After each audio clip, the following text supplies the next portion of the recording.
ընդունի համակերպվի այդ մտքի հետ, որ դու մեծ ես, դու համաշխարհային ես, քաղաքակրթությունը ավելի խորն է, բարդ է եւ բարձր է, քան թե գիտությունը, քան թե կրոնը, քան թե մշակույթը։ Հայկական քաղաքակրթությունը ո՞նց է ձևավորվել, ինչ փուլեր է անցել, այսօր ինչ փուլեր է անցնում։ Եվ մենք տեսնում ենք, որ հայկական պետականությունը խորքային ճգնաժամի մեջ է։ Այդ բախումների գնացող պետությունները, կայսրությունները, քաղաքակրթությունները ունեն այդ պահանջարկը, այսինքն իրանք ուզում են, որ ինչ որ մեկը գա ու այդ ամեն ինչը հարթի։ Եվ այդ վերնախավը պատրաստ է եւ կսպանի եւ ազգը եւ պետությունը դերելու 1-2-3 վայրկյան շարունակելու համար։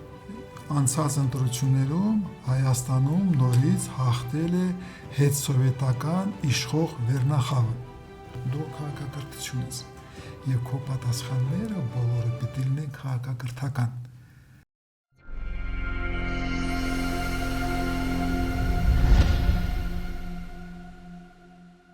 Ողջունում եմ ձեզ Լուսար podcast-ում, ես Տիգրան Արեգունին եմ, այսօր կրկին խոսենք քաղաքակրթություններից, կանդրադառնանք քաղաքակրթություններին ընդհանուր առմամբ եւ մասնավորապես հայկական քաղաքակրթությանը, եւ այսօր մեր հյուրն է ազգային անվտանգության եւ ռազմական հարցերի փորձագետ, քաղաքական գիտությունների դոկտոր Հրաչյա Արզումանյանը։ Բարև ձեզ, պարոն Արզումանյան։ Բարև ձեզ, Տիգրան։ Ինչպե՞ս եք։ Շնորհակալ եմ, տոթ է, բայց ոչինչ։ Շատ լավ։ Պարոն Արզումանյան, մեր առաջինը ավանդական հարցը, որպես կանոն մեր հյուրերին տալիս ենք հետևյալ հարցը. ինչպես կսահմանեք այն 3 առանցքային բաղադրիչները, որոնք կբնութագրեն քաղաքակրթական միավորին կամ քաղաքակրթական ազգին, ինչպես ավելի ճիշտ է, 3 առանցքային բաղադրիչները, որ բնութագրում են դրան։ Դժվար հարց է, իհարկե 3-ը քիչ է, բայց եթե սահմանափակվեք 3-ով, դա առաջինը երևի ոգևոր եւ ֆիլոսոֆիական տիրույթն է, որը ձևավորում է։ Երկրորդը ես կասեի մշակույթը եւ պատմությունը, եւ երրորդը այստեղ պատմության մեջ մտցնում եք նաեւ ավանդականը, ավանդությունները, ավանդույթները, պատմության մեջ եք մտցնում, եւ երրորդը այն հաստատությունները, որը այդ ազգը, այդ քաղաքակրթությունը ձևավորել է։ Ինստիտուտները, այսինքն։ Հա, ինստիտուտները, հաստատությունները, որը ձևավորել է այդ քաղաքակրթությունը, իրանք կարող են տարբեր լինել։ Կարող են լինել կրոնական հաստատություններ, պետական հաստատություններ, մշակութային եւ այլ, բայց եթե դու քաղաքակրթություն ես, դու ունես քո հիմքերը հոգևորական, կրոնական համակարգերի մեջ, դու ունես քո հիմքերը մշակույթի, պատմության, ավանդույթների մեջ, եւ դու ունես հաստատություններ, որ այդ ամենը պահպանում են եւ տալիս են հնարավորություն փոխանցել, զարգացնել։ Այդ 3 բաղադրիչը կարելի է սահմանափակվել, բայց հիմնականում ավելի շատ պետք է լինի իհարկե։ Հա, այսինքն որն է այն սահմանը, որ ինչ որ հանրույթ կամ ինչ որ միավոր ժողովուրդ, ազգ, էթնոս գալիս է զարգանում է ու հասնում է այն սահմանագծին, որից հետո իրան կարող ենք համարենք քաղաքակրթություն։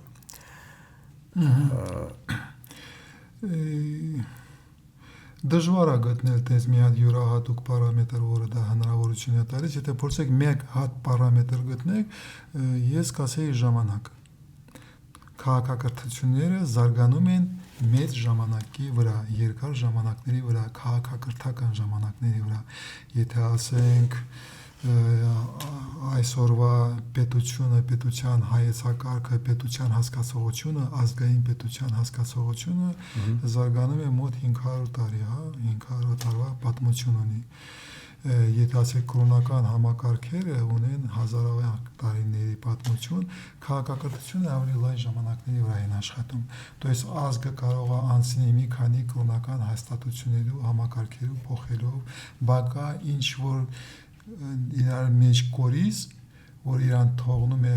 հնարավորություն է տալիս մնալ որպես ազգ, որը փոխում է իր համակարգերը, բայց ինքը մնա յուրահատուկ։ Կարելի է օգտագործել երևի քաղաքակրթության ճակատներում գենետիկ կոդ, որ իրան հնարավորություն է տալիս, երբ ժամանակները փոխվում են, բայց գալիս է ժամանակ, երբ ժամանակները փոխվում են։ Այսինքն եղել է մինչև նախաքրիստոնեական ժամանակներ, մինչև բայց հետո եկել են քրիստոնեական ժամանակները եւ դա շրջադարձային ժամանակները իրավիճակներում լինում են, ժամանակները փոխվում են, բայց քաղաքակրթությունը մնում է, իր ձևերը փոխում է, բայց ինքը մնում է եւ այն ազգերը, որը կարողացել են անցնող ժամանակների միջով եւ մնալ որպես ազգ ճանաչվող, դրանց կարելի է ձևավորել անվանել որպես քաղաքակրթություն։ Ասենք Կոստանդինյանը խոսում է քաղաքակրթությունների ստիլի մասին, ձևի մասին, ոճի մասին։ Կոստանդինյանը ասում է ամեն քաղաքակրթություն ունի իր ոճը։ Եվ դու կարող ես տեսնել լրիվ ուրիշ ձևեր ունի, բայց այդ ոճով ճանաչում ես, որ դա հայկական քաղաքակրթություն է, այս մեկը հռոմեականն է, այս մեկը իսլամական է, այս մեկը իրանցիներն են, այս մեկը չինաստանն է։ Այսինքն քաղաքակրթությունների հիմքում կարա լինի ազգությունը, էթնոսը, կարա լինի կրոնական հիմք քաղաքակրթության, կարա լինի ինչ որ արժեբանական այլ բաներ, տարբեր մոդելներ, այսինքն, չէ՞։ Ավելի որ անդադում եմ, չէ, ավելի բարդ է Տիգրան վիճակը, ավելի բարդ է։ Եթե դու քաղաքակրթություն ես, դու ունես քո ճակատներում կարաշա էթնիկական բաղադրիչ ունես կրոնական բաղադրիչ, ունես մշակութային բաղադրիչ, ունես ուրիշ հաստատություններ, բայց քո քաղաքակրթության մեջ դու հասնում ես այն մակարդակի զարգացման, որ դու ամեն մեկ այդ բոլորը իրար միացնում ես համակարգի մեջ եւ այդ միացնելով, ձուլվելով իրար մեջ դու ստանում ես ուրիշ որակ։ То есть ամեն մեկը առանձին ունի իր որակը, յուրահատուկ ձևեր եւ այլ կրոնը, մշակույթը, էթնոկական եւ այլ, բայց այդ ամենը ձուլվում է իրար մեջ։ Ձուլվելով ստանում ես ուրիշ որակ, այդ որակի մեջ դու դառնում ես ճանաչվող, որպես քաղաքակրթություն, եւ հետո դու կարող ես փոխես այս կամ այն բաղադրիչ կարող է փոխվի։ Ասեք արևմտյան քաղաքակրթության մեջ դու կարող ասեք էթնիկականը փոխվի, դա կարող են գերմանացիք, անգլիացիք, ֆրանսիացիք, կորեացիք, հա, որպես ճապոնացի։ Բայց իրանք արևմտյան քաղաքակրթություն են։ Բայց նաև ուրիշ քաղաքակրթություն են։ То есть Այսինքն քաղաքակրթությունները նաև ունեն հատման կետեր, տարբեր իհարկե, դու եթե խոսում ես քաղաքակրթությունների մասին, դու պետք է հասկանաս, որ այդ ամբողջական մոտեցումը, որի մասին մենք խոսում ենք, то есть քաղաքակրթությունը իր ամբողջականության մեջ է։ Դա այն յուրահատուկ ինդիկատորներն են, ձևերն են, որը դու տեսնում ես իր ամբողջականության մեջ։ Ոչ թե միայն կրոնական համակարգի մեջ ճանաչում ես, որ ինչի մեջ կա, բայց ինքը ձևավորված է իր ամբողջականության մեջ։ Բայց եթե հասնում ես ամբողջական հասկացողության մեջ, հաջորդ քայլը դու պետք է միանգամից անես, որ լինելով դու ամբողջականություն, դու աշխարհում դու չես կարող իզոլացված լինես։ Դու որպես քաղաքակրթություն մտնում ես շփման մեջ, փոխազդու հարաբերությունների մեջ, ուրիշ քաղաքակրթությունների մեջ։ Եվ դու որպես քաղաքակրթություն ապրում ես, զարգանում ես, փոխում ես քո քաղաքակրթական ձևերը քաղաքակրթության էկոսիստեմայի մեջ համաշխարհային։ Իսկ քաղաքակրթությունը պարտադրում է լինի որ պիտի լինի էկոսիստեմա, չի կարող լինի որ համաշխարհային մի հատ քաղաքակրթություն լինի։ Այդ լուծումները քաղաքակրթությունը շղթում են։ Իրանք շղթում են տոտալիտար մոտեցումը, իրանք շղթում են կայսերական մոտեցումը։ Այսինքն այդ կայսերական, գլոբալիստական ամեն ինչ մեկտեղելու, համահարթեցնելու մոտեցումը դա արդեն քաղաքակրթություն է։ Դա արդեն դուրս է գալիս, դա արդեն քաղաքակրթության պրիմիտիվացումը եւ պարզեցումն է ստացվում։ Քաղաքակրթությունը որպես բարդ երևույթ կարող է որպես պարզ ձև կայսրություն լինի, որպես կայսրություն ապի, որպես պետական հաստատությունների ձև, բայց քաղաքակրթությունը մի աստիճան ավելի բարձր է, քան թե կայսրությունները։ Ճակետներում։ Իսկ այսօրվա ճակետներում, առանց ճակետներով, հա։ Իսկ այսօրվա գիտական ոլորտում ո՞նց է քաղաքակրթությունները ձևավորվում, ինչ տեսություններ կան, թե դրանք արդեն նախորդ փուլին են վերաբերվում, նոր բաներ պիտի մշակվեն գիտական։ Առաջինը պետք է հասկանալ, որ քաղաքակրթությունը մենք մինչև մի քիչ խոսել ենք, պիտի հասկանող լինի ունկնդրի համար, քաղաքակրթությունը ավելի խորն է, բարդ է եւ բարձր է, քան թե գիտությունը, քան թե կրոնը, քան թե մշակույթը։ Դա ինքը իր մեջ ներառում է, բայց ինքը ավելի բարդ է։ Չէ, կներեք, ես նկատի ունեմ գիտություն, որ ուսումնասիրում է քաղաքակրթությունը։ Իսկ առաջինը, եթե խոսում ենք գիտության մասին, մենք ի սկզբանե դրան հարցին եմ պատասխանում։ Ի սկզբանե պիտի հասկանանք, որ գիտության ձևերով լրիվ պատասխաններ ստանալ քաղաքակրթությունը ուսումնասիրելու անհնար է։ Հասկացա։ Պետք չէ մոնոպոլիզացիան, ասել գիտական մոտեցում պետք է լինի քաղաքակրթությունների ուսումնասիրման։ Ոչ։ Եթե այդպես ես նայում, դու արդեն պարտվել ես։ Քաղաքակրթությունը ուսումնասիրելուց համար դու պիտի կիրառես եւ գիտական համակարգը, գիտական գործիքը, եւ կրոնական, եւ մշակութային, եւ պատմություն, եւ լեզուն, եւ էթնիկական, եւ անթրոպոլոգիան, բոլորը քաղաքակրթությունը բարդ լինելով դու այդ բոլոր պրոյեկցիաները պիտի գործիքները պիտի օգտագործես, եթե համարձակվում ես հասկանաս եւ ընկալես քաղաքակրթությունը։ Բայց դա չի նշանակում, որ գիտնական գործիքը չպիտի օգտագործես։ Գիտնականը գործիքը շատ կարևոր եւ հզոր մեթոդ է, որը դու պիտի անպայման կիրառես մնացածների հետ։ Եվ գիտական գործիքը սկսել են օգտագործել երևի լայն օգտագործվել է, ասենք 19 դարի վերջերում։ Դες երբ ժամանակների փոփոխման ժամանակը մոտեցել է, այն ժամանակ մոդեռնի զարգացման ժամանակ եւ ինդուստրիալ հեղափոխությունը հասում էր, հասարակությունները զգացել են, որ պիտի փոխվի լեզուն, որով դու խոսում ես, եւ այն ժամանակ ձևավորվել է հերթական անգամ քաղաքակրթական լեզուն։ Շատ են խոսում քաղաքակրթության մասին, արևմտյան քաղաքակրթության մասին, Շպենգլերի աշխատանքները, Եվրոպայի անկում Տոյնբի աշխատանքները, որտեղ այս ժամանակափոփոխությունը շրջադարձը բերում է նրան, որ քո մոդելները արդեն չեն աշխատում, եթե փորձում ես գտնես ուրիշ մոդելներ, ավելի խորքային մոդելներ, որ քեզ պատասխան կտան։ Այդ ժամանակ ներքևից բարձրանում է քաղաքակրթական շերտը, քաղաքակրթական լեզուն։ Եվ նորից 20 տարի վերջում եւ նորից արդեն նմուշներ են եղել, որ նորից գալիս է շրջադարձ ժամանակների փոփոխումն են սկսում։ Նորից ներքևից խորքային սկսել է բարձրանալ քաղաքակրթական տրամաբանությունը, քաղաքակրթական լեզուն, քաղաքակրթական գործիքները։ Դա եւ կապված էր ավելի շուտ գլոբալիզացիայի process-ների հետ եւ թվային դարի սկզբման հետ, երբ սկսվել է թվային տիրույթը, թվային դարն է սկսել, որը գլոբալիզացիայի հետ փոխկապված սկսել են զարգանալ եւ աշխարհը նորից եկել են ժամանակներ, որ ժամանակները փոխվում են հաստատ։ Այդ ժամանակ ազգային պետության հասկացողությունը արդեն չի հերիքում։ Կներեք, ազգային պետության եւ թվային դարաշրջանի կանդրադառնանք, միջև այդ ուզում եմ մի հատ այս պահին ֆիքսենք աշխարհում ինչ քաղաքակրթական բևեռներ կան։ Քաղաքակրթություններ կան, արևելյան, ինչ բևեռներ պետք չի խոսել, կա քաղաքակրթությունների ընտանիք, կա քաղաքակրթությունների էկոսիստեմա, որտեղ մոտորապես 19-20 քաղաքակրթություններ, որ ունեն պատմություն եւ ունեն կարող են ասել, որ իրանք ձևավորված քաղաքակրթություն են, մոտ 19-20 հոգի են եւ ասեք ՄԱԿ-ի ներքո կա հին քաղաքակրթությունների ակումբ, ասենք, երևի, որտեղ այդ քաղաքակրթությունները ներկայացված են։ Հայաստան այնտեղ կա, Չինաստանն է սկսել զարգացնել խորքային 20 դարի 21 դարում սկսել է ձևավորել եւ ասենք Միացյալ Նահանգները ձևավորել են նույն ձևի հարթակ, հին քաղաքակրթությունների հարթակ, ՄԱԿ-ից առանձին։ Եվ այնտեղ նույնիսկ Հայաստանին հրավիրել են, մենք մասնակցում ենք։ Հունաստանն է նման ակումբ կառուցել։ Եվ այնտեղ չգիտեմ ինչու Հայաստանը նորից հրավիրել են։ Իսկ Հայաստանը ինչ կարգավիճակով, այսինքն պետությունը իր ներկայացուցիչն ունի, ով է, ոնց է ընտրվում այդ ներկայացուցիչը, ով է ներկայացնում։ Ճիշտ ասած չգիտեմ, որովհետև Հայաստանը հրավիրվել է, հայ ազգը հրավիրվել է, բայց հայկական պետության ներքո իմ կարծիքով բավականին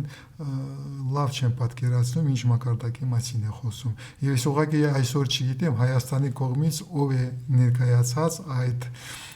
լուծումների հետ, բայց որպես փաստ քեզ բոլորը հրավիրում են, որպես հին քաղաքակրթություն դու գնում ես նստում ես, բայց դու չես պատկերացնում դու որպես քաղաքակրթություն ով ես։ Դու այդ գիտելիքները այդ կոմպետենցիաները, այդ հիշողությունը, որ դու քաղաքակրթություն ես, բավականին չափին կորցրել ես։ Ինչու ես կորցրել, իմ կարծիքով ես իմ պատասխանն եմ ասում, անձնական ես չեմ վերլուծել, այդ կտորը դա կախված է մեր մեծ եղերնի աղետի հետ։ То есть 19 դարի վերջում հայկական քաղաքակրթությունը բավականին լավ տեմպերով զարգանում էր, ավելի շուտ 15-16 դարում է դաժե սկսել, Միխիտարիստներն են սկսել զարգացնել, Շամիլ Շամիրյանը Հնդկաստանում սահմանադրությունը, որ սկսել է զարգացնել, այդ process-ները հայության մեջ քաղաքակրթական խորքային սկսել են աճել եւ լավ կամաց-կամաց զարգանում էին, բայց 19 դարի վերջում մեզ շատ կոպիտ կասեմ, իրոք մորթել են այդ բոլոր հնարավորությունները վերականգնել հայկական քաղաքակրթությունը նոր դարի համար, որ սկսում է 20 դարի համար, մենք չքախտահարեցիք, մեզ կանգնեցրին մեծ եղերնով, որը շարունակում է 20 դարում եւ 21 դարում։ Լավ, մինչև 20-րդ դարը հասնելը հայկական քաղաքակրթությունը ո՞նց է ձևավորվել, ինչ փուլեր է անցել, այսօր ինչ փուլեր է անցնում։ Անշուշտ դու ունես քաղաքակրթական բաղադրիչներ, որը քեզ թույլ են տալիս հայտարարել, որ դու քաղաքակրթություն ես։ Առաջինը դու ունես մշակույթ, որը հաստատ համաշխարհային է եւ քաղաքակրթական է, բոլոր մշակույթով զբաղվողը կարող են ասել, դու ունես քո լեզուն, դու ունես քո գրագիրը, դու ունես Մեսրոպ Մաշտոց, դու ունես Նարեկացի Շնորհալի, то есть քրիստոնեական քո դարաշրջանում դու հաստատ ունես քաղաքակրթական բոլոր բաղադրիչները, դու ունես քո կրոնական համակարգը, քո եկեղեցիները, շատ քիչ ունեն հնարավորությունը, որ քո հայկական եկեղեցին ուրիշ մակարդակի վրա է, ուրիշ եկեղեցիները ընդունում են դու գիտես իհարկե, ասենք կաթողիկ եկեղեցին հնարավորություն է տվել հայկական կաթողիկներին գրափարով ծեսը կատարել։ Այդ հնարավորությունը նորից ուրիշ ազգերին տվել է միայն 19 դարի վերջում, 20 դարում Չինաստանին հնարավորություն դե միջի հետ միայն պիտի լատիներեն անցկացնես մեսսան, պատարակը հայերին տվել են այդ յուրահատուկ հնարավորությունը, որ դե ճանաչում է դու քաղաքակրթություն ես։ Նախաքրիստոնեական հայերին տվել են, թե հայերը ստեղծել են իրանցի եւ ամրագրել։ Դու ստեղծել ես քոնը եւ քո խորությունը ընդունվել է, ոչ թե տվել են, այլ ընդունել են։ Ընդունել են հորիզոնտալ, դու կաթողիկ եկեղեցու հետ ընդունել են, որ դու հավասար ես։ Այսօր Հռոմի Պապը երբ ընդունում է կաթողիկ եկեղեցու ներկայացուցիչ, կաթողիկոսին իրակ նստած են որպես հավասար։ Հռոմի Պապի հետ հավասար նստելը ոչ մեկ իրավունք չունի, ունեն շատ քիչերը։ Մեկ այդ հնարավորություն ունեն։ Ես զուգահեռություններ եմ անցկացնում, հա, ես կրոնական համակարգում։ Եվ եթե փորձում ես փնտրել նման լուծումներ, նաև տեսնում ես բոլոր ուրիշ ոլորտներում։ Եթե տեսնում ես մեծ հայքը, վերջում ես մեծ հայքի կառուցվածքը, մենք դրա մասին Արմենի Արզումանյանի հետ մեր հոդվածում 21 թվականի գրել ենք, որ հայքի կառուցվածքը դա քաղաքակրթական պետության համակառուցվածք է։ Իր բաղադրիչներով ու կառուցվածքով ինքը ավելի բարդ է, քան թե կայսրությունները, ավելի բարդ է, քան թե սովորական պետությունները։ Դա քաղաքակրթական երևույթ է։ То есть դու ունես բաղադրիչներ, դու ունես նմուշներ, որը թույլ են տալիս քեզ խոսել եւ ձևավորել, կոնստատացնել, որ Հայաստանը հայացքը կառուցել է իր քաղաքակրթությունը եւ նորից եմ կրկնում, ուրիշ քաղաքակրթությունները քեզ ընդունում են որպես քաղաքակրթություն։ Հա, հիմա բայց մի ճանապարհը անցել են քաղաքակրթական զարգացման։ Այդ եմ ուզում ասեմ, շարունակում ենք ասենք, այսօր բացի կրոնական բաղադրիչից ունենք ինչ որ ուրիշ մշակույթ ունես, մշակույթ ունես, կողմանդույթներ։ Բայց ամեն դեպքում քաղաքական բաղադրիչը, այսինքն պետությունը մեր հայկական այն ներուժը ունի այսօր, որ քաղաքակրթական հայտ ներկայացնի հենվելով կրոնի եւ մշակույթի վրա։ Միայն պետությունը պետք չի լինի, բայց որպես պետություն դու ունեցել ես քաղաքակրթական պետություն, մեծ հայքը կառուցվածքով եղել է քաղաքակրթական պետություն, եթե չեմ ուզում խորացածնել հիմա, կարելի է դու ունեցել ես նահանգներ, չէ՞, նահանգները, որը ունեցել են իրաց ինքնիշխանությունը, փաստորեն կտորը, եւ նահանգները իրաց ստատուսով ավելի շուտ կարելի ասել թագավորություններ են եղել, այդ նահանգի իշխանությունը իշխան եղել ինքնիշխան, եւ այդ 15 նահանգները կազմել են դաշին, կազմել են կարելի ասել ֆեդերացիա, դա իրանց հետ համանացան եւ երևից կանգ նստած էր մեծ հայքի թագավորը եւ փաստորեն դա եղել է թագավորությունների դաշնակցություն եւ մեծ հայկի թագավորը դա արդեն քաղաքակրթական մակարդակ է եղել եւ ասենք հայկական լեզվում դա ձևավորված է, եթե խոսում ես նահանգի մասին, դա խոսում ես տարերը վերջանում են կյով կամ Հայաստանի եթե նահանգների անունը հիշես, կյով են վերջանում կարդուկ եւ մնացածները հիմա չեմ ուզում ծոպ կյով ոչ բոլորը բայց հա եթե կան կյով բայց ասեք հայք եթե ք'ը դառնում վիրք հայք այնտեղ արդեն ասում ես քաղաքակրթական հարաբերությունների մեջ եւ հետաքրքրի ես խորհուրդ կտամ մեր հոդվածը կարդալ մենք այնտեղ մեծ հայկը որպես քաղաքակրթական պետություն այդ վերլուծությունը փոքր ոչ մեծ 10 էջի վրա մոտորապես ներկայացրել ենք որ մենք ունեցել ենք հայկական պետականության ձև քաղաքակրթական ձև որը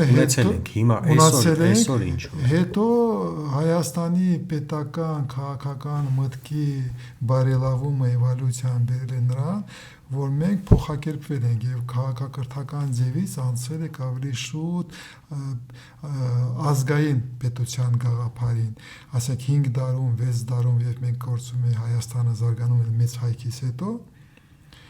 այդ արդեն եղել է ավելի շուտ ազգային պետություն այն գաղափարները որը Եվրոպայում 1000 տարուց հետո են զարգացել մենք փաստորեն 5-6 դարում որպես ազգային պետություն ձևավորել ենք եւ հայկական պետականությունը փոխակերպվել է դարձել է ազգային պետություն որպես ազգային պետություն զարգացել է մինչև 12-13 դարը մինչև ունեցել եք պետություն հետո պետականությունը կորցրել եք պետության ձևը կորցրել եք կիսա ինքնիշխան մելիքությունները չենք խոսում դրա մասին, բայց հետո 20 դարում վերականգնել եք Հայաստանի պետության ձևը որպես ազգային պետություն։ Բայց վերականգնելով ազգային պետությունը 20 դարում 3 դարվա 4 դարվա պատկերի հետևանքով ես համոզված եմ, որ մենք կանգնած ենք անհրաժեշտության առջև եւ հայկական պետականության ձևը նորից պիտի փոխվի եւ նորից մենք պիտի վերականգնենք ճիշտ չի վերացնենք 21 դարի համար եւ 3-րդ հազարամյակի համար հայկական քաղաքակրթական ձևը հայկական պետականության եւ հարցը առանցանում որ 3-րդ հանրապետությունը որը տեսնում եք որ իր զարգացման ձևերը վերջացել են որտեղ հետսովետական Հայաստանը ձևավորվել է հետսովետական ժամանակներում որը անցումային է եղել, կայսրությունը փլզվել է անցումային հետսովետական ժամանակներ են սկսել եւ հայ ազգը ձևավորել է 3-րդ հանրապետությունը, ազգային պետությունը, որ համապատասխանում է այդ ժամանակներին։ Այդ ժամանակները հիմա վերջացել են։ Եվ մենք տեսնում ենք, որ հայկական պետականությունը խորքային ճգնաժամի մեջ է։ Որտեղ այն մարտահրավերները, այն խնդիրները, որ դու պիտի պատասխան տաս, պետական ազգային պետության մեջ չեն ձևավորում։ Որտեղ դու քաղաքակրթություն նոր մոդել պիտի լինի եւ այստեղից ծնվում է մարտահրավեր ազգային պետությունը դու պիտի կառուցած լինես 19-20 դարում 18-20 դարում վերականգնած լինես դու այդ process-ներում նորմալ գնում ես բայց մեծ եղերնը քեզ կանգնեցրել են հետո եկել են բոլշևիկները կեմալիստները 20 դարը դու մտել ես եվրասիական կայսրությունները քեզ գրավել են օկուպացիա է տեղի ունեցել, դու պետականության ձևերը մտել են խորքային են դարձել, վերականգնել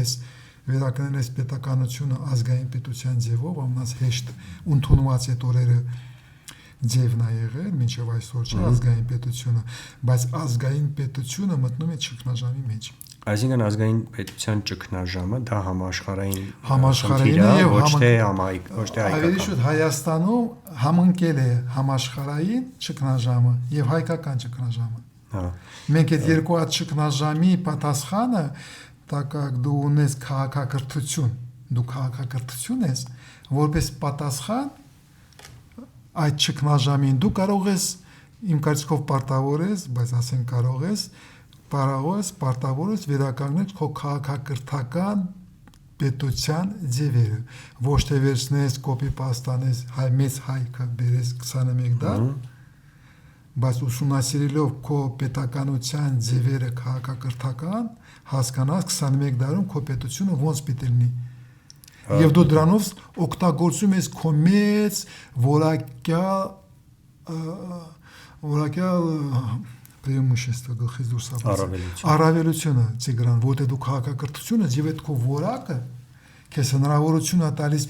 տալ այնպիսի պատասխաններ այսօրվա արձիական ճգնաժամերի մարտահրավերների, որից զրկված են մնացած ազգերից մեծամասնությունը, որտեղ դու մտնում ես դու այն ակումբի մեջ ես, դու այն էկոսիստեմայի մեջ ես, որը հնարավորություն ունեն այդ փորձ ունեն եւ քաղաքակրթությունները ձևերը փոխելը ոնց է դու անցնում այդ ժամանակներով դու իմ կարծիքով պարտավոր ես դա անել Հիմա աշխարհում այդ քաղաքակրթությունները կամ այն ազգային պետությունները, որոնք կամաց վերածվում են քաղաքակրթական ձևերի եթե կարողանում ոնց են կարողանում, ինչ են անում դրա համար, ովքեր ինչ են անում եւ մենք ինչ պիտի անենք եւ ունենք այդ հնարավորությունները հնարավորությունները ունես, որովհետեւ նորից անգամ դու քաղաքակրթություն ես ոչ թե հնարավորություն է զների մի քիչ այսօր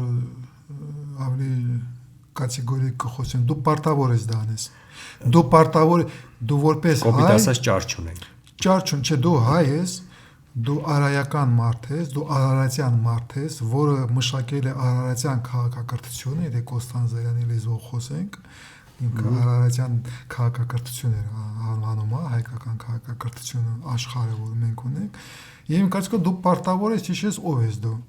Այդ ամնեզիայից, այն ցավից, որը դու զգում ես, որ կորցրել ես, քեզ մոռացել ես, ով ես դու, որ դու ունես Արարատ,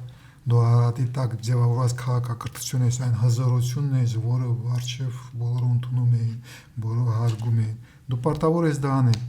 Հայ մարդը, հայկական պետությունը պիտի լինի քաղաքակրթական։ Մի վախի, դու պարտավոր ես դա անել։ Դու հզոր ես։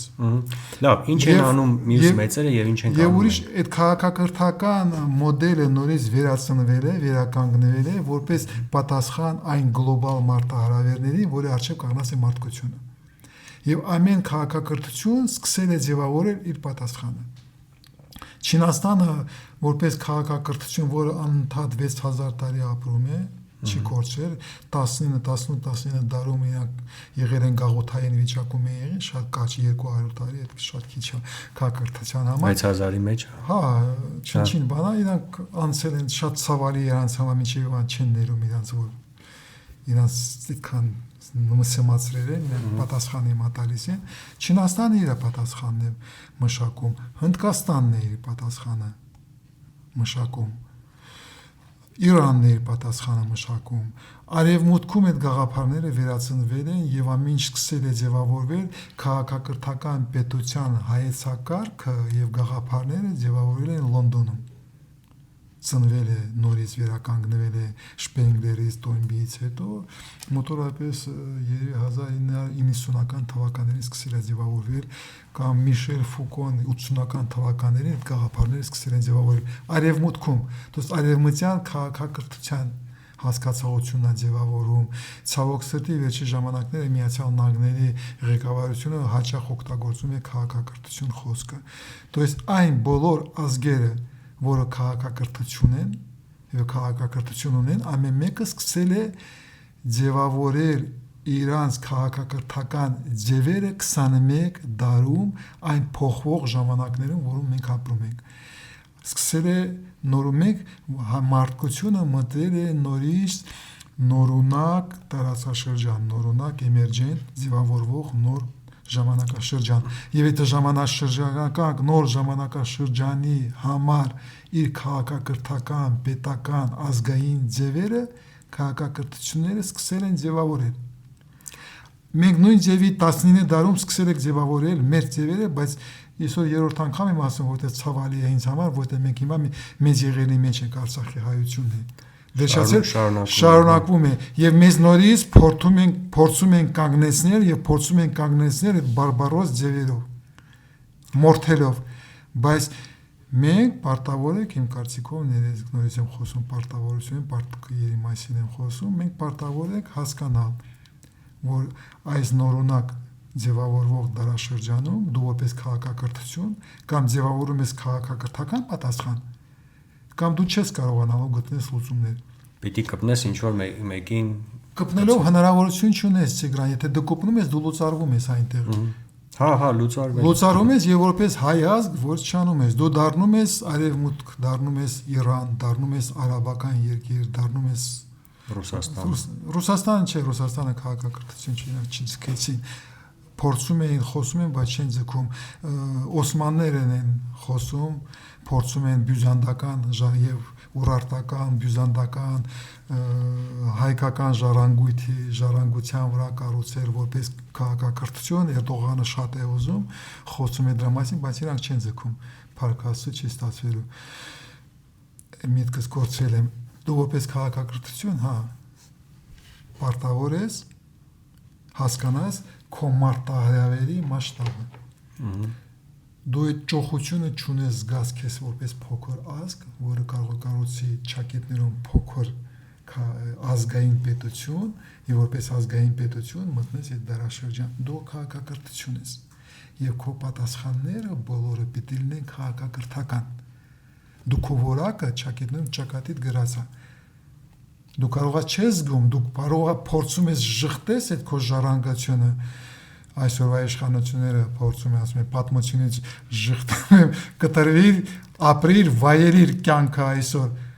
բայց այդ ճոխությունը դու չունես։ Այսինքն հայկական քաղաքակրթությունը դա միայն Հայաստանը չի, ավելի լայն հասկացություն է, Սփյուռք եւ այլ ինչ։ Այստեղ ինչն է մտնում հայկական քաղաքակրթությունը։ Ապրես շատ լավ հարց է, եւ հասկանում ես, որ դու քաղաքակրթություն ես, դու միանգամից հասկանում ես, որ դու որպես քաղաքակրթություն կարող ես աշխարհակաղակական ինչ-որ սահմաններ ունենաս, ու ինչ-որ սահմաններ ունես, որտեղ հայկական քաղաքակրթությունը ձևավորել է հայկական լեռնաշխարհում։ Ասի սարի շուրջ հայկական լեռնաշխարհում եւ իր բնազդի մեջ, իր կառուցվածքի մեջ գրում է հայկական լեռնաշխարհի ձևերը, փորձը, այդ ամեն ինչը Հայկ Ասատրյանի աշխատանքները իհարկե կարդացել ես։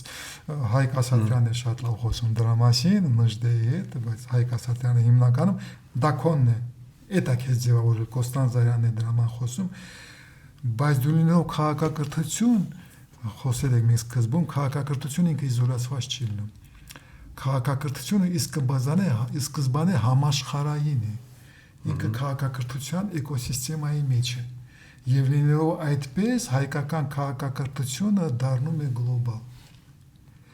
Դու լինելով հայկական քաղաքակրթություն, որը ձևավորվել է իր բլորարանը հայկական լեռնաշխարհն է, բայց դու որպես քաղաքակրթություն համաշխարհային ես։ Քո շահերը, քո պարտականությունները, քո հնարավորությունները ի սկզբանե գլոբալ են։ Բոլոր քաղաքակրթությունները մանավանդ հիմա գլոբալիզացված աշխարհում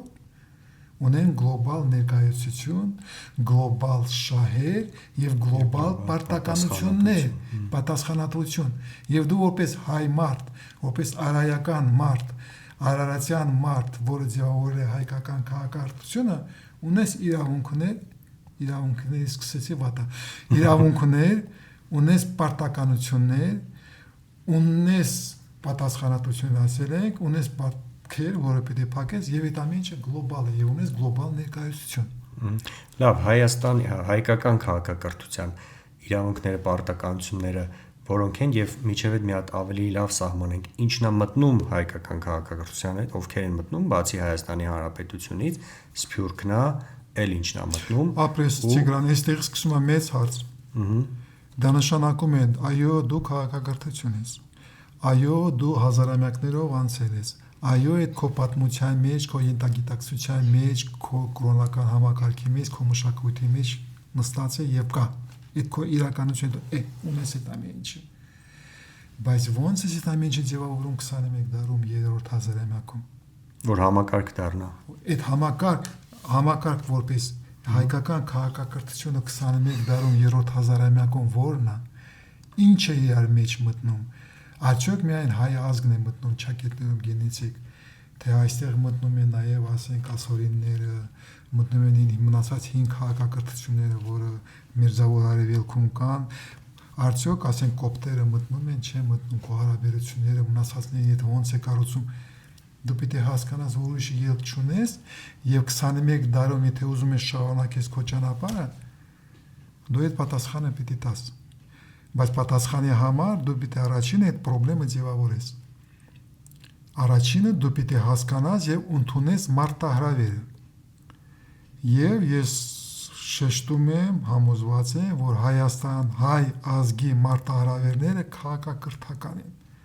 որ հայ ազգը ունեցել է քաղաքակրթական ձևեր, պետական, ասենք, եւ մնացածները որոշ կորցրել է, որոշ քաղաքակրթական ձևեր, ասենք, կրոնական եկեղեցին պահպանել ենք, մշակույթում պաշտպանել ենք, պահել ենք եւ այլ, բայց ինչ որ բաներ կորցրել ենք, դա նորմալ է։ Եվ մարտահրավեր է առաջանում 21 դարում ինչի վրա ես հիմնվում եւ ինչ ես կառուցում։ Եվ առաջինը նույնիսկ եմ կրկնում, դու պիտի հասկանաս, զգաս խնդրի խորությունը եւ մարտահրավերը։ Եվ դու հասկանում ես խնդրեմը, սկսում ես ձևավորել խնդրեմը, տեխնիկական աշխարհում, տեխնոկրատական աշխարհում դա խնդրի կեսն է լուծման։ Այսինքն մենք ձևակերպելիցինք խնդիրը։ Ովքեր են, ինչ միավորներ են հայկական քաղաքականության մեջ, ու պիտի սկսենք դրա լուծումը ձևավորել։ Առաջինը դու պիտի ընդունես, դու պիտի համաձայնվես,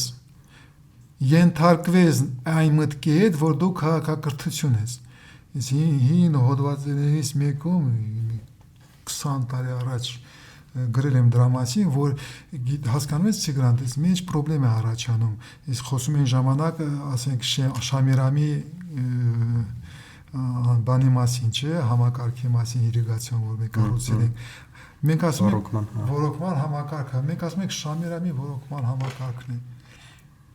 որովհետև պատկերացնի այսօրվա 20 տարվա հայը, 21 տարվա հայը, այս մեծ հզորությունը մենք ենք կառուցել։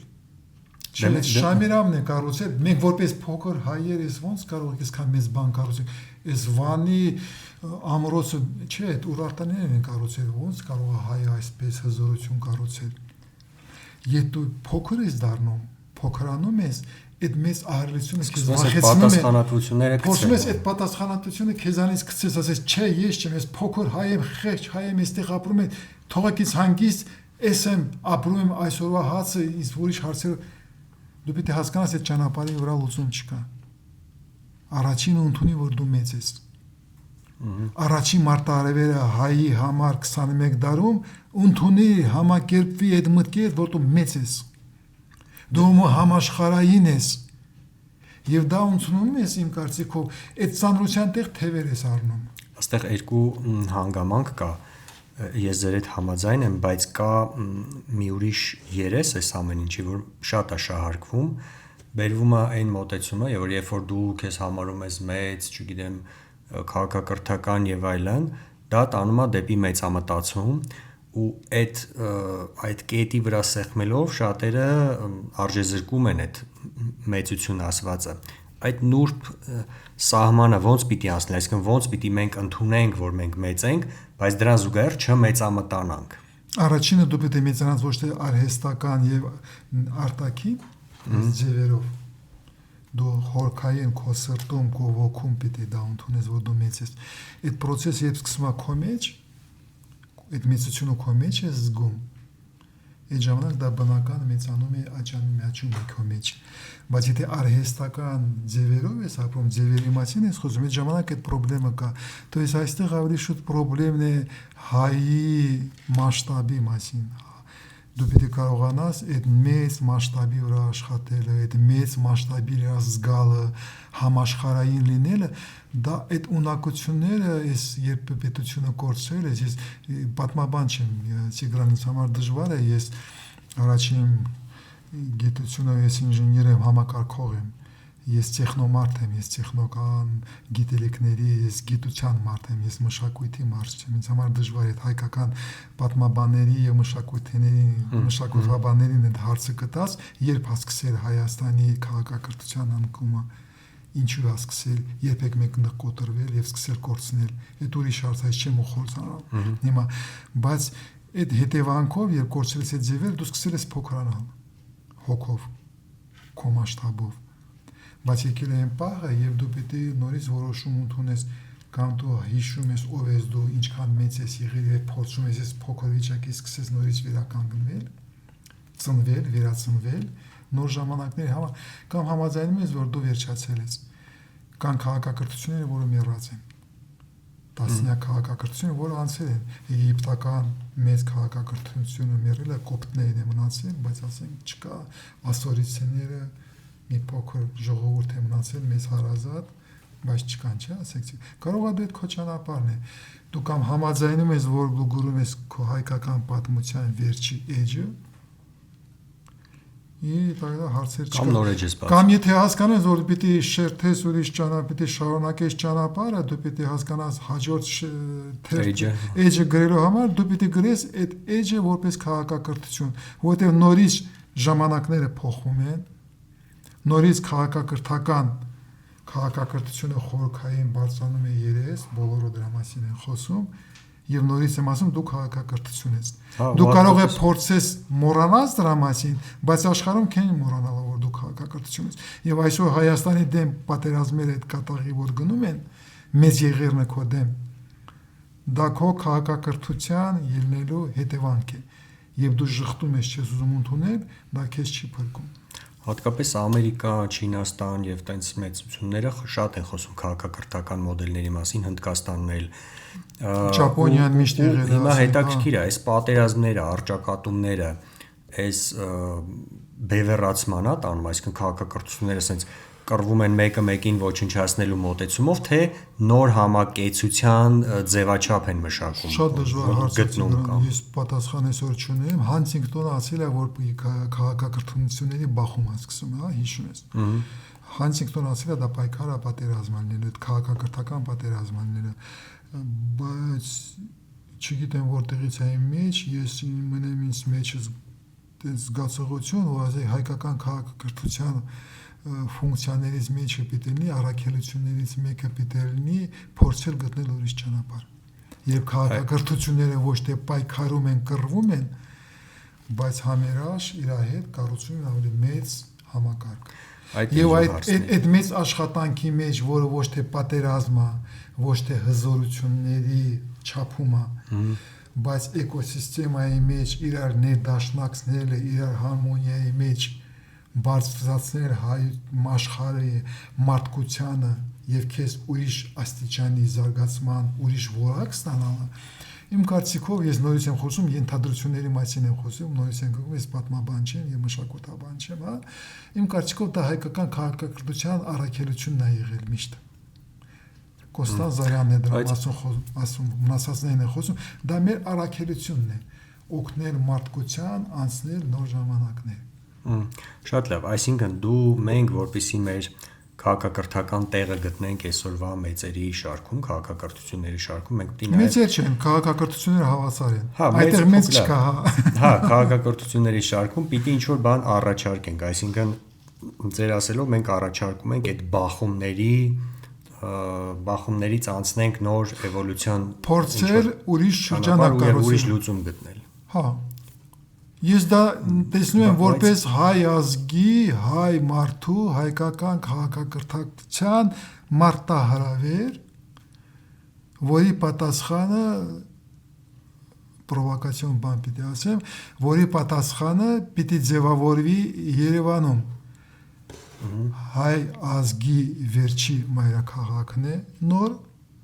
եւ հայկական պետության մայրաքաղաքը Արարատ սարի տակ։ Դա Հայաստանում ապրող հայության խնդիրն է, որպես մայրաքաղաք, հայ ազգի, որպես Հայաստանի մայրաքաղաք, ինքը պետք է ձևավորի ինչ է նշանակում հայկական քաղաքակրթությունը 21 դարում 3 հազարամյակում որպես գլոբալ երևույթ,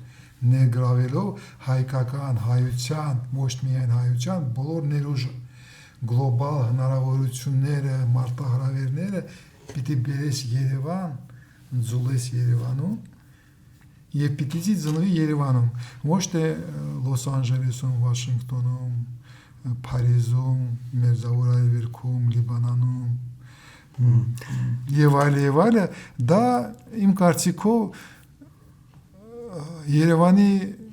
մարտահրավերն է, Երևանի ֆունկցիան է, երբ 1 միլիոն հայ, չգիտեմ ինչու հավաքվել են Արարատ սարի տակ, 21 դարում սկզբում այդ տեղի է ունեցել, ես դա չեմ կարողանում համարել որպես պատահականություն։ Ես տեսնում եմ այստեղ անհրաժեշտություն եւ հնարավորություն վերականգնել հայկական քաղաքակրթության չափումը։ Այդ է ուզում ասել, մենք ներուժ ունենք, դուք ասացիք մենք ներուժը պիտի ներուժ հաստատում ենք, այսինքն ունենք ցակուցի ներուժի խնդրեմ վիճակով, պետք է ստեղծենք հավաքելու մեխանիզմը։ Ներուժը կա, բայց ոնց է այդ ներուժը կուտակում, հավաքում, կենտրոնացնում Երևանը որպես կենտրոն, բայց այդ ներուժը գլոբալ ցանցային հավաքված, այդ մեխանիզմները որն են, որը ներուժը հնարավորություն են տալիս ստեղծել որպես հզորություն, եւ հետո ժամանակը հզորության հետ միացնում է, դառնում է աշխատանք, չէ՞, եւ սկսում է այդ աշխատանքը, ասում են ֆիզիկական մետաֆորաներին եմ ասում, չէ՞։ Այդ աշխատանքը ժամանակի մեջ դալիս է քեզ հնարավորություն կառուցել։ Իսկ հիմա ով պիտի այդ ներուժ, այդ մեխանիզմները ոնց պիտի մշակի, ով պիտի կան հայկական ինտելեկտուալ, չգիտեմ, գիտական, հասարակական հանրային դաշտում կան միավորներ, որ նման աշխատանք են իրանց վրա վերցնում, իրենք փորձում են իրականացնել։ Մի քիչ սպասենք, Տիգրան, ես կարող եմ ասել այո, կան, որտեղ որպես հայ մարդ դու պարտավոր ես դա անել։ Եվ դու սկսել ես անել, չեմ ուզում հիմա անուններ տալ, մյուս անգամ երբ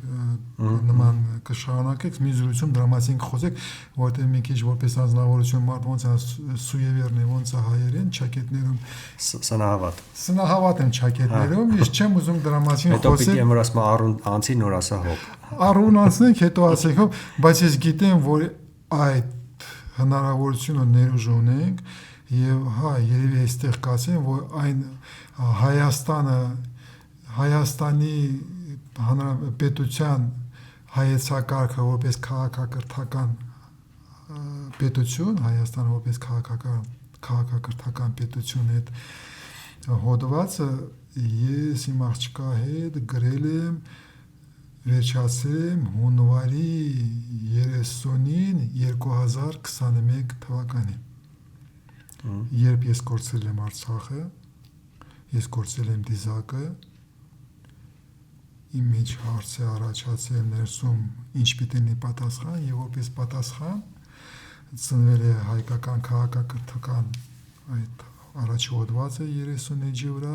եւ համապարփակ պաշտպանության եւ անվտանգության համակարգը, որ այդ քաղաքակրթության անվտանգության բազիսն ալնելու է, ասենք ոնց է ապահովում իմ ազգի անվտանգությունը, ռազմական անվտանգությունը, իսկ վերևում քո քաղաքակրթության։ Ես գիտեմ, երբ գիտեմ, որ ես միակ ես չեմ, որ նման պատասխան հատվել, դրա համար ներուժի խնդրեմ չունես, մշակույթի խնդրեմ չունես, պատմության խնդրեմ չունես, մեսրոպատար լեզվոնից ուղղակի կիրառական խնդիրները պիտի լուծես, քերականությունը պիտի փոխես, մեսրոպինը վերականգնես, գրափարը պիտի վերականգնես, բայց այդ լուծելի խնդիրները մի սերունդի։ Այդ ամեն ինչը ունես, պետությունդ վերականգնել ես, պետական ինքնիշխանությունը վերականգնել ես, դրոշդ ունես եւ ունես երաբլուրներ Հայաստանում, որտեղ պարկած են քոզի մազատամարտիկները, որ իրանց կյանքն են դրել դրոշը պահելու համար։ Բոլոր հիմքերը ունես։ Ուղղակի պիտի հասկանա, որ ազգային պետությունը ժամանակները վերջանում են եւ այդ ճոխությունը փոքր Հայաստան կառուցել չունես։ Քո պետությունը, որ կառուցես, կարող է սահմաններով փոքր լինի այսօր, չէ՞, ես չեմ ասում միանգամից։ Բայց դա պիտի լինի քաղաքակրթական եւ այդ պետությունը ունենալու է գլոբալ ներկայություն, գլոբալ պատասխանատվություն եւ գլոբալ ներկայություն քաղաքակրթական Տիգրան։ Ամեն ինչ ունես, մնում է ուղղակի սկսես ձևավորել պատասխանները։ Լավ, իսկ այդ վերադառնանք առաքելությանը, հայկական քաղաքակրթության առաքելության, ասիկ մարտահրավերներից մեկն է, որ մենք վերցնենք առաքելությունը մյուս քաղաքակրթությունների միջև բախման եզրերը հարթելու այդ գործը, բայց այն մյուս կողմում այդ մեծ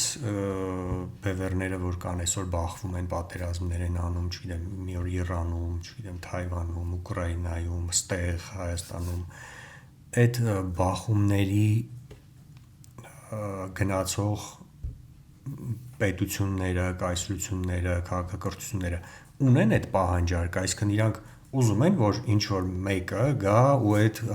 ամեն ինչը հարթի, պահանջարկը կա, այսինքն մենք կարող ենք առաջարկ անենք լուծումներ, չգիտեմ ինչ, բայց ասեն դուք ով եք։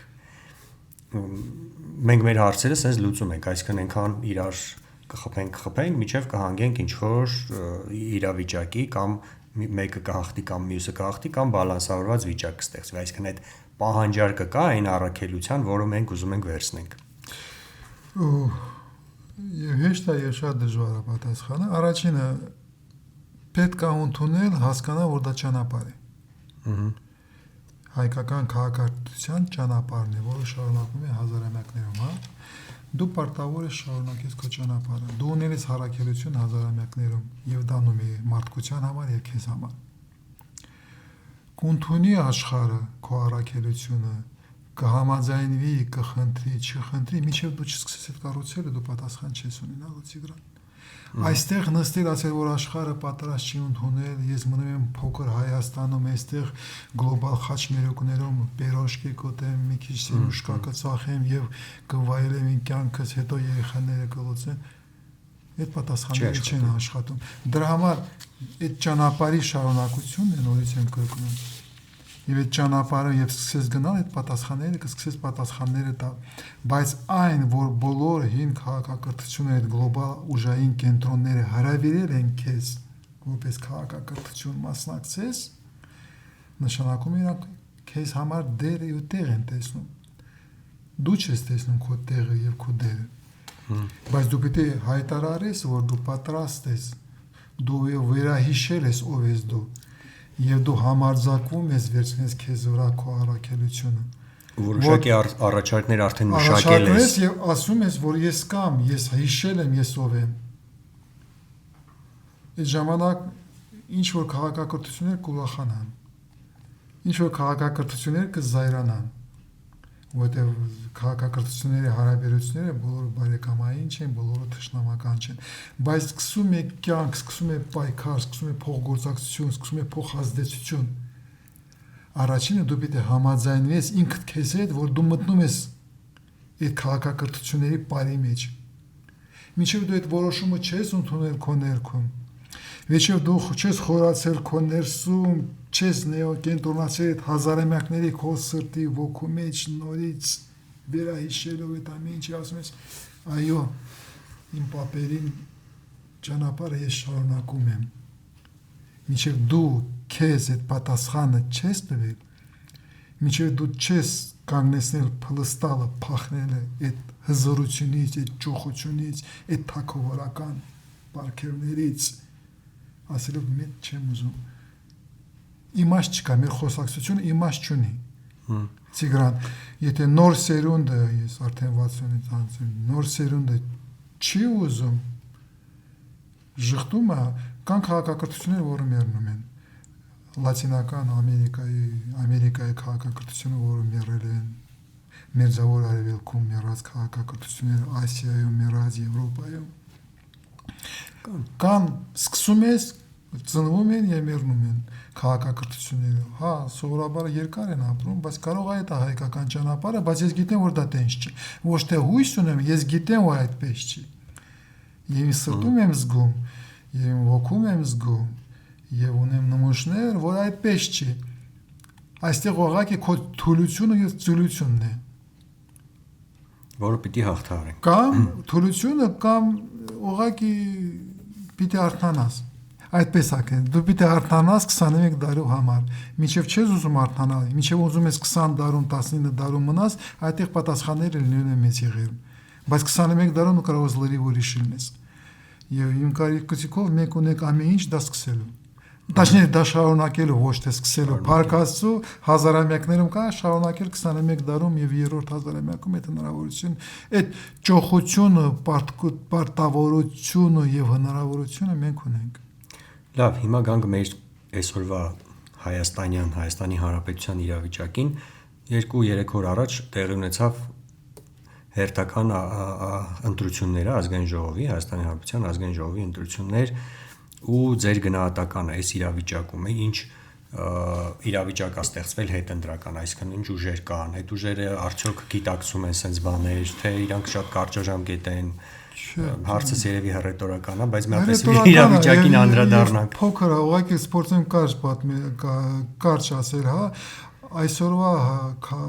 Հայաստանի քաղաքական դաշտը, քաղաքական տարածքը մնում է հետ սովետական, то есть սովետական միությունը փլուզվել է, հա, մենք ստացել ենք հնարավորություն վերականգնել մեր պետությունը, պետականությունը, պետական ինքնաիշխանությունը սովետական կիսա ճանաչված այդ վիճակից կառուցել երրորդ հանրապետություն վերականգնել։ Բայց այդ եղել է սովետական միության շարունակությունը հետ սովետական ժամանակները։ Եվ հետ սովետական ժամանակներում ձևավորվել է հայաստանական պետականության հետ սովետական ձևը, երրորդ հանրապետությունը, որը ժառանգելով սովետական միության հաստատությունները, մշակույթը, պետական եւ այլ, եղել է կայսերական, հետ կայսերական ավտորիտար։ Հետ սովետական Հայաստանը ի սկզբանե եղել է իր կառուցվածքով, մշակույթով ավտորիտար եւ կառուցել է օլիգարխիկ համակարգ, օլիգարխիկ տնտեսություն եւ այլ հիերարխիկ, օլիգարխիկ այնինչ ունենք։ Բայց մոտավորապես 2007-8 թվականների հետ սովետական ժամանակները սկսել են վերջանալ եւ լրիվ վերջացել են 2020 թվականին մեզ համար եւ աշխարհի համար։ Հետ սովետական ժամանակները վերջացել են։ Դա նշանակում է, որ հետ սովետական ժամանակների պետականության ձևերը վերջանում են։ Երրորդ հանրապետությունը որպես հայ ազգի պետականության ձև, որը համապատասխանում է հետ սովետական ժամանակներին, վերջանում է իր ժամանակների հետ։ Պարադոքսալ բան է ստացվում, բայց պատմության մեջ շատ այլնում։ Ժամանակները վերջացել են, պետության ձևերը վերջացել են, բայց ողջ է այն վերնախավը իշխող, որը ձևավորվել է այդ ժամանակներում եւ ինքը իներցիայով մնում է եւ ուզում է պահել ազգը եւ պետությունը հին ժամանակներում, որտեղ ինքը տիրում է, ու ինքը պատրաստ չի նոր ժամանակների նոր մարտարևերի։ Այդ ժամանակ տիրող իշխող վերնախավը փորձում է կանգնեցնել ժամանակները, փորձում է կանգնեցնել պետության զարգացման ճանապարհը եւ փորձում է սառեցնել, քարացնել այն ձևերը պետականության, տնտեսության, որտեղ ինքը հաջողություն հասել, որտեղ ինքը տիրում է։ Եվ այդ վերնախավը պատրաստ է եւ կսպանի եւ ազգը եւ պետությունը տիրելու 1-2-3 վայրկյան շարունակելու համար։ Այդ միայն հայկական ոչի չէ, այդ համաշխարհային է, բոլորն են այդպես Տիգրան, մենք յուրահատուկ չի։ Եվ ստացվում է մի պարադոքսալ ժամանակներ վերջացել են, բայց վերնախավը շարունակում է։ Անցած ընտրություններում Հայաստանում նորից հաղթել է հետ սովետական իշխող վերնախավը։ Եվ հաղթել է ինքան բացարձակ ձևով, որ ցույց չի տվել 1-2 նոր ուժ մտնի պարլամենտ։ Բոլորին են հանել, որը փորձում է ու նոր ձևով պատասխան տալ։ Լուսանցք են ուղարկել։ Բոլորին ուղարկել են լուսանք, որտեղ իրանք գիտեն, որ իրանք թույլ են, իրանք գիտեն, որ այս ժամանակները վերջացել են, եւ իրանք չեն կարող թույլ տալ, որ նորը ծնվի, նորը ծիլ տա, եւ իրանք կփորձեն սպանել, սառցնել, եւ այստեղից ծնում է պատասխանը, то есть այս ընտրությունները մեզ տվել են մի քիչ նորից ժամանակ ձևավորել այլ ընտրանք։ Մենք ունենք հետ սովետական իշխող վերնախավ, որը ձևավորված է որպես իշխանություն, եպիսկոպոս դիմադիրներ, նախկին եւ այլ, բոլորը հետ սովետական են։ Մենք ունենք երրորդ հանրապետությունը հետ սովետական պետականության ձև, մենք ունենք պարլամենտ հետ սովետական, որը այդպես է ձևավորված, մենք ունենք սահմանադրություն, որը հետ սովետական ավտորիտար, բացարձակ ավտորիտար Սերժ Սարգսյանի կոստյումն է, եւ մենք ունենք մարտահրավեր, փոխված արդեն ժամանակների համար, նորունակ տարաշրջանի համար, որտեղ սկսում են շարունակում են այս ճանապարհը, քաղաքակրթությունները եւ ազգերը եւ ազգային պետությունները գտնել մեր տեղը, մեր ֆունկցիաները եւ կառուցել հայկական պետականության նոր ձև, հայկական պետականության նոր ձև, հայկական հասարակության նոր ձև, հայկական տնտեսության նոր ձև, հայկական մշակույթը վերափոխվի, նոր ձևեր առնի, մշակույթը, մնացածը գիտություն, դու կանգնած ես փոխակերպման անհրաժեշտության առջև եւ այդ մարտահրավերին կամ սկսում ես ձևավորել պատասխանել կամ վերջանում ես, մնում ես հետ սովետական ժամանակներում փակում ես հայ ազգի վերջին էջը Տիգրան։ Դրա համար պատասխանը իմ կարծիքով մի քիչ երկար ստացվեց, բայց հասկանալի է։ Ես մի քիչ կուզեմ նաև այդ փոքր նոր ձևավորված ուժերի պատասխանատվության մասին խոսենք, որովհետև ես կարծում եմ, որ եթե փոքր նոր ձևավորվող ուժերը կարողանային միավորման գործընթաց սկսել ինչ-որ մեխանիզմներով, իրենք շատ ավելի ուժեղ կդառնային եւ այդ լուսանցքում չհայտնվելու մարտահրավերին կարող էին ավելի լավ պատասխան տալ ու հայտնվել ազգային ժողովում, ինչևէ հուսանք հաշվի կառնեն ու հաջորդի Պրոբլեմա սկսում Տիգրան, անընդհատում եմ քեզ առաջինը դու այսօր դեռ չես պատկերացնում ինչ է նշանակում հայկական քաղաքակրթությունը 21 դարում 3-րդ հազարամյակում։ Դու դա չես ձևավորել։ Եվ եթե չես ձևավորել պատասխանները որպես շրջանակ, որպես երկու էջ, երեք էջ ճակետներում չես գրել, այդ նախագիծը չունես, դու չես կարող գաս քո հասարակության, քո ազգի ասես իմ ազգ կա այս լուծումները։ Հա, չէ, ես չեմ խոսում նրա մասին, որ քաղաքական որևէ ուժ վերցնի դա տանի։ Այսօրվա հասարակական քաղաքական ուժերը, որ այսօր ունեք Հայաստանի հասարակական դաշտում, իրանք դեռ իրանց արժև չեն դրել հարցը, ոնց են իրանք տեսնում հայկական քաղաքակրթության ներքո։ Հա, չկա այդպես հարց։ Դրա համար քո հարցը ցավոք սրտի հետ համանում։ Դու պետք է դա ձևավորես, հետո գնաս հասարակության մեջ, կարող է լինեն քաղաքական ուժեր, որ ասեն իմն է։ Եվ իրանք ստանեն հնարավորություն փոխակերպվեն, ծնվեն նոր ժամանակների համար քաղաքակրթական։ Այդ ժամանակ իրանք սկսում են զարգանալ ոչ թե հետ սովետական քաղաքական ուժեր, բայց ուրիշ։ Կամ կձևավորեն նոր կուսակցություններ, նոր շարժումներ, նոր հասարակական կազմակերպություններ, որը կասեն, այո, մենք դա ընդունում ենք։ Մինչև մենք այդ խնդիրը չեք ձևավորել, ես հնարավորություն չունել այդ մարտահրավերը պարտադրել ճակետներում իմ ազգին, որ ինքը ձևավորի իր պատասխանը, իր մոտեցումները։ Դրա համար մենք ունենք շատ քիչ ժամանակ, արդեն ուշացել ենք, ձևավորել այդ մարտահրավերները եւ հույս պահել, որ հայկական հասարակության մեջ, հայ ազգի մեջ կձևավորեն քաղաքական, հասարակական, մշակութային ուժեր, շարժումներ, որը կասեն, այո, մենք պատրաստ ենք դրան։ Այդ ժամանակ հայ ազգը հերատկարգիր է, յուրահատուկ է այդ առումով, մենք միանգամից այդ լոկալ երևույթներից դառնում ենք մենք նորից հավաքվում ենք, դառնում ենք մեկ եւ դառնում ենք հզոր։ Եվ մենք դառնում ենք միասնական հայկական ուժը նորից ձևավորվում է, այդ միասնական ուժը ներուժից դառնում է հզորություն եւ այդ հզորությունը ձևավորվում է։ Ես պրոբլեմ չունեմ, գիտեմ իմ ազգ եթե միավորվի եւ բոլոր ձևերը կգտնի, այդ բոլոր ձևերը կառուցվելու են։ Դրա համար իմ այդ արդեն հույսերի մասին պիտի խոսեք եւ հավատքի, ես հավատում եմ, որ դա կստացվի։ Շատ լավ։ Ուզում եմ նաեւ մեր համագործակցության մասին խոսենք, Բարձունք եւ Հրաչյա Արզումանյան համագործակցության արդյունքում ծնվեց ազգային անվտանգության տեխնոլոգ գիրքը։ Հա։ Եվ լույս տեսավ Բարձունքում ունենք մեր հանդիսականներին ասեմ, Բարձունքում ունենք գրքարար նախագիծը, որին կարող եք ծանոթանալ bartsunk.am կայքում, ու այդ նախագծի շրջանակներում պարոն Արզումանյանի հետ միասին այս գիրքը հրատարակեցինք, հիմա երևի sense դնեմ, որ երևա մի փոքր, հա, Արմինե Արզումանյանի հետ ազգային անվտանգության տեխնոլոգ, մի փոքր կարճ պետք չի շատ խորանալ, կարճ ինչի մասին է գիրքը, ում համար է նախատեսված, խոսենք սրա մասին ու մոտենանք արդեն ամփոփման։ Կարելի է ասել, որ այս գիրքը փորձում ենք ես ու Արմինե Արզումանյանը ձևավորենք այն ինչի մասին մենք խոսել ենք քաղաքակրթական չափումի տեխնոլոգի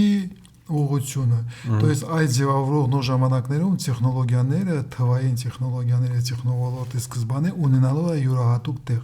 Քաղաքակրթությունները 21 դարում, երրորդ հազարամյակում ունենալու են թվային եւ տեխնոլոգիական չափում։ Դրա մասին կխոսենք ուրիշ ժամանակ, եւ այս գրքում մենք փորձել ենք հավաքել այն փորձը, ոնց է մնացած քաղաքակրթությունները, ավելի շուտ ոչ թե մնացած, արևմտյան քաղաքակրթությունները ոնց են ապահովում ճեղքումային զարգացումը, տեխնոլոգիական ճեղքումային զարգացումը, հզոր տեմպերով ոնց են զարգանում եւ ոնց են սովորական ինդուստրիալ դարաշրջանի զարգացումը փոխարկում սրընթաց զարգացման, թռիչքային զարգացման մոտեցում աշխարհը արևմուտքը որպես մշակույթ Եվրոպան ոնց է լուծել այդ խնդիրները, այս գիրքը հավաքում է այդ փորձը, հավաքում է տեխնոլոգիայի ֆիլոսոֆիայից սկսած, այդ ֆիլոսոֆիայի մեջ մշակույթի մեջ տեխնոլոգիաները, մշակույթը, հասարակությունը ոնց են փոխգործակցում, այս թռիչքը ապահովելու համար, ով է վերցնում պատասխանատվությունը իր վրա, ով է կայության խնդիրները լուծում, այդ խնդիրները վերլուծում են եւ հետո հասկանալով, որ մենք կանգնած ենք գոյաբանական ռազմական սպառնալիքի առջև, այդ հզորությունը պրոյեկցվում է ազգային անվտանգության վրա։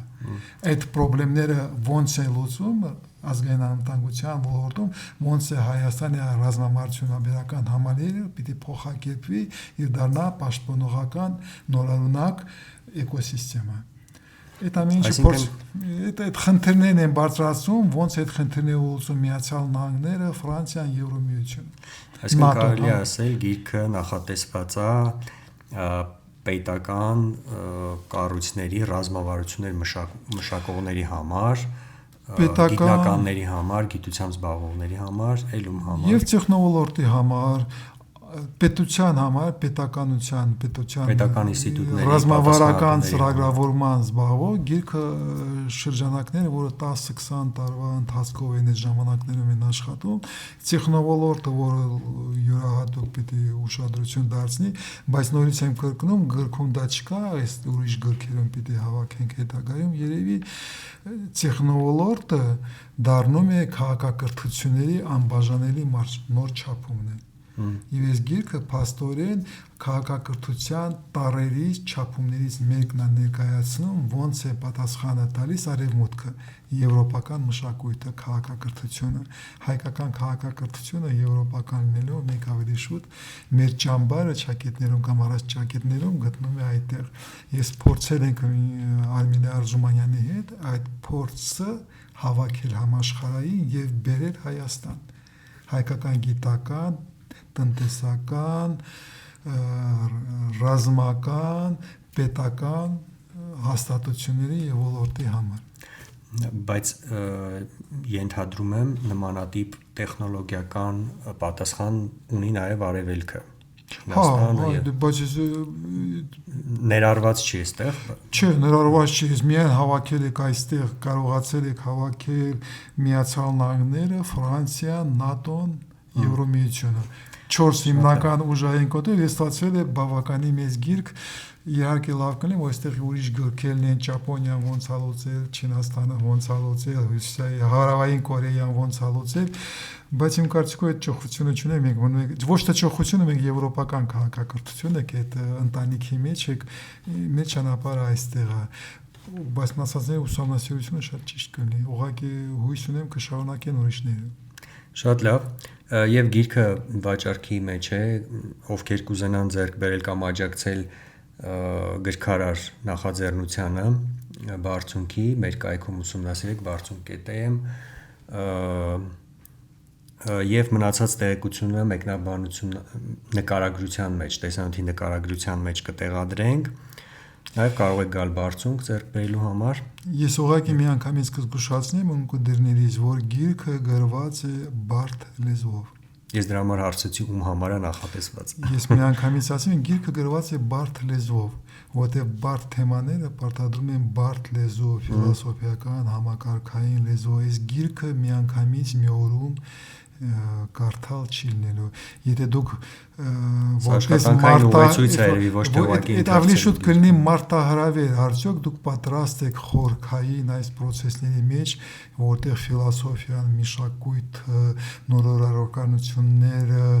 այդ ամենը ձուլվում է, հասարակությունը ոնց է փոխում, այդ ամենը ոնց է հավաքվում, ոնց են փոխհարաբերությունները եւ ոնց է այդտեղից ծնվում պատասխան այն մարտահրավերին, որի արդին կառնած է մարդկությունը։ Եվ այդ խնդրի բարդությունը իհարկե բերում է բարդ գրքերի։ Եթե դուք համարձակվեք մոտենալ վերցնել այդ գիրքը, պիտի պատրաստենք, որ այդ գիրքը բավականին դժվար է կարդալու։ Շատ լավ։ Եվ կամաց ամփոփենք այսօրվա Հայաստանում եւ հայկական աշխարհում, հայկական քաղաքակրթության մեջ ինչ լուսավոր կետեր եք տեսնում, որոնց վրա կարող ենք հենվել ու առաջ գնալ։ Նոր սերունդն եմ տեսնում, Տիգրան։ Ես տեսնում եմ, որ նոր սերունդը ավելի լավն է, քան տեմեք։ Ես հույս ունեմ, որ ձեր սերունդը արդեն կլուծի այն խնդիրները, որը ես փորձել եմ սկսել, շարունակել, չսկսել, բայց հույս ունեմ, չեմ կարող ասել համոզված եմ, որ հույս ունեմ, որ դուք կմտնեք այս աշխատանքի մեջ եւ կձևավորեք։ Իմ սերունդը ձևավորել է հետսովետական ժամանակների հետսովետական պետականության ձևը, երրորդ հանրապետությունը, որը եղել է կոմպրոմիսային, մի ոտով մնացել է սովետական, համարձակվել է մի փոքր չինչի առաջին հանրապետության խոսք ասել, մտցնել հռչակագրի մեջ եւ մեռնելով այդ ձևը փորձում է հռչակագիրը փակի, ասի հռչակագիրը պետք է հանել, դրանով փակելով քար դնելով երրորդ հանրապետության վրա։ Այս ժամանակները վերջացել են, իմ ժամանակները 30 տարի վերջացել է, սկսում է ջեր ժամանակները եւ ես կուզենայի որ ժամանակները դուք պատասխանները ձևավորեք քաղաքակրթական մասշտաբի ձևի ժամանակների վրա համարձակվեք մտածել ոչ թե տասնամյակներով, բայց հազարամյակներով այդ ժամանակ ամեն ինչ կստացվի։ Համաձայն եմ, նոր սերունդը բավականին լուսավոր է ու վերջի ամփոփիչ հարցը, ինչպիսի երկիր է կառուցում, երազում Հրաչյա Արզումանյանը։ Ես չեմ երազում, ժամանակ չունեմ, ես համակարգող եմ, ի սկզբանե համակարգող լինելով ես մտածում եմ ծրագրերով, նախագծերով, քայլերով, ժամանակներով, աշխատանքով եւ այդ աշխատանքը փորձում եմ հասկանալ հայկական քաղաքակրթությունը որպես համակարգ, էկոհամակարգ, ոնց կարելի է ձևավորել նաեւ բարձունքի հետ, համոզված եմ կան ուրիշ խմբեր, որը կմիանան այդ աշխատանքի եւ միասին մենք կկարողանանք ձևավորել պատասխան այս մեծ եւ փայլուն մարտահրավերին։ Ես հաճույք եմ ստանում, համոզված եմ հայ մարդը հաճույք է ստանալու նման աշխատանքից, որպես պար հաստատում, հայկական պարի շարունակությունը Արարատ լեռան շուրջ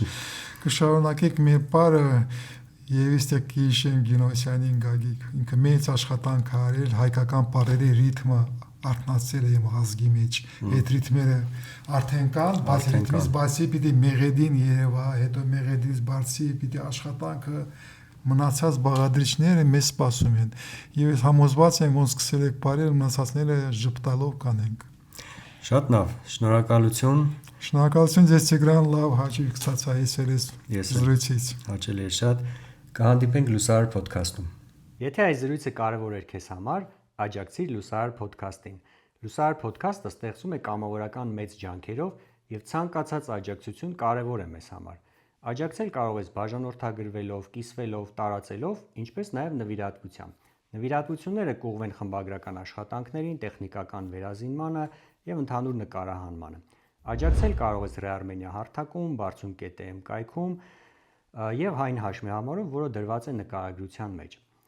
Կարող ես միանալ նաև քո մասնագիտական փորձառությամբ, որի հղումը եւս դրված է նկարագրության մեջ։ Շնորհակալություն բոլոր նրանց, ովքեր արդեն աջակցում են Լուսար podcast-ին։